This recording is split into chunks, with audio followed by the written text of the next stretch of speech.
there are times in your life when you're not going to be happy. And then what are you going to do? Your goal is demolished. And there are going to be plenty of times in your life when you're not happy.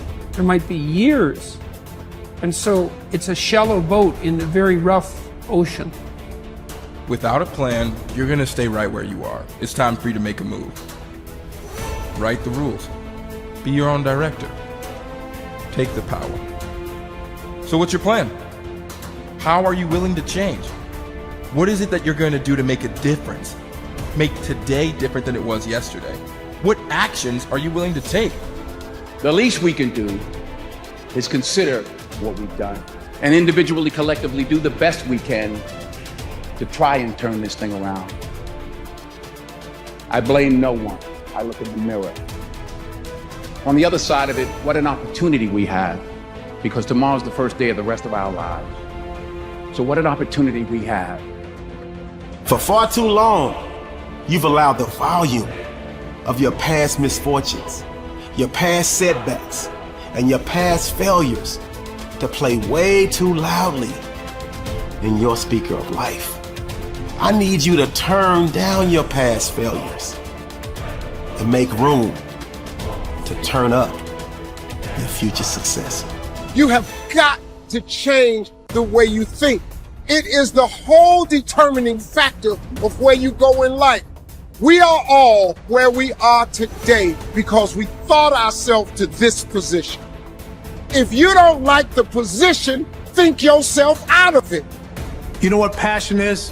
Passion is an emotion. It's an emotion without an action. Passion will get you nowhere. Inner drive will get you nowhere unless you act on it. You have to act on your passion. You have to act on your inner drive. Don't let those feelings stay inside of you. You got to know what to do with them. You got to know how to make them work in order to get what you want. Don't keep it inside.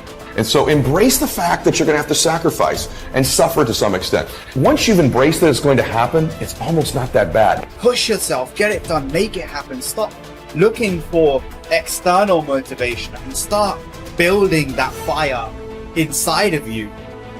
Start adding more logs, more petrol to those flames every single day. And when that thing tells you to quit, you look at it in his eye and say, I ain't going nowhere. I will break you before you break me. You will not defeat me. You will not destroy me. You owe it to yourself to feel the pride of knowing you made your life. You didn't get lucky. You worked for it. You sacrificed. When it was hard, you pushed harder. We try so hard in our lives to fit in. We try to fit into certain groups, certain frats, certain sororities, among certain friends. Yet the people we idolize are the ones that stand out. But when you're prepared, there is no fear. There is no fear of failure, okay? Because even if you've walked out of something and you feel like you failed at it, your preparation is so strong that you're gonna take that failure and turn it into the outcome you desire. And most people stop at failure, okay? We've all failed at things. I'm gonna continue to fail at stuff, right? It's the most powerful tool you can use, but it all depends on how you use it. We talk about it in Relentless, okay? A scalpel, okay? In the hands of an individual, it can do unbelievable damage. In the hands of a professional, of a doctor, it saves lives. So it's the same thing with failure. It's how you use it.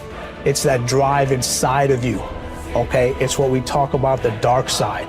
The dark side is filled with failure, but it's the fuel that burns you like something that's never burned inside you before. Fully mature people accept that their actions have consequences. A fully functioning adult knows that he or she can choose an action, but once the action is taken, both predictable and unpredictable consequences will follow. The true adult accepts that for every cause there will be an effect. For every action, there will be a reaction. You can choose the action before you act, but you cannot choose or control the consequence or reaction afterward. Intelligent adults are very careful about the thoughts they think and the actions that they take. They do not fool themselves or engage in self-delusion. They don't pretend that things might happen differently, nor do they trust to luck. inactions also have consequences. What are called crimes of omission are often more serious to your long-term prospects than the mistakes you make. Omitting to think through your values, set clear goals, make plans, commit to excellence, and so on, can be disastrous to your possibilities of great success. The starting point of success is the acceptance of reality. What cannot be cured must be endured. Often people will come to me with challenges they are facing, and I will ask them this simple question: is this a problem or is this a fact? If it's a problem, it's amenable to a solution. There is something that you can do to change it. If you are not happy with the situation, it is up to you to go and do whatever you can to resolve it. A fact, however, is different from a problem. It is something that exists, like the weather, like rain or snow. There is nothing that you can do about it. You can solve problems, but the reality principle says that you have to learn to live with facts. Something unfortunate that has happened is a fact. A sale that did not go through, a business deal that collapsed, a relationship that didn't work out. All of these are facts. Many people waste an enormous amount of emotional energy struggling with facts when they would be much better off concentrating on doing better in the future. Your goal is to be happy, confident, and optimistic. The way that you achieve this is by making these positive responses so automatic that you remain predominantly happy, confident, and optimistic no matter what happens. You can achieve this result by taking specific, proven, practical steps that have been used by millions of people and which work with virtually unfailing certainty. The starting point is accepting complete responsibility for every aspect of your life. The law of sowing and reaping, whatever you sow or fail to sow, is going to determine what you reap in the end. The law of accumulation reminds us that everything counts. Every positive step you take is moving you toward building a great life for yourself. Every positive word or thought or image is deepening your belief and increasing your confidence in your ability to achieve wonderful things. Finally, remember the law of reversibility. If you act in a manner consistent with high performance and high self-confidence, those very actions will generate the feelings consistent with them. Every positive, constructive action that you take in the direction of your dreams and goals will reinforce your belief in yourself and in your ability to accomplish your ideals. The challenge for building good habits and breaking bad ones is often finding a way to pull the long-term consequences of your bad habits into the immediate moment. So you feel a little bit of pain right now and want to avoid it. And the long-term rewards of your good habits into the immediate moment so that you have a reason to repeat it again in the future. Each behavior casts a vote for the type of person that you want to become. And if you cast enough votes for that type of identity, you start to believe that about yourself, right? Like if you go to church for 20 years, you believe that you're religious. You study Spanish every Tuesday for 30 minutes, you believe that you are studious. So in that way, your habits provide evidence of your desired identity. And I think that that is probably the ultimate reason that habits are so important. It's true, like habits can help you earn more money or be more productive or lose weight. And all that stuff is great. But in addition to the external results that habits provide, they also shape your sense of self. They are the engine or the avenue through which you learn to believe things about yourself. You have to have just one thing in mind: keeping on track, closing out all the noise and the clutter that gets in your way. You've got to identify your target. Let nothing stand in your way. You've got to keep your eye on the target until you've released the arrow. Let nothing capture your attention unless it's in the best interest of your ambition. If you don't keep your mind on what you're doing, if you don't keep focused on the task at hand, it could slip right on by you. Wherever you are, be there. Whatever you're supposed to be doing for the moment, do it.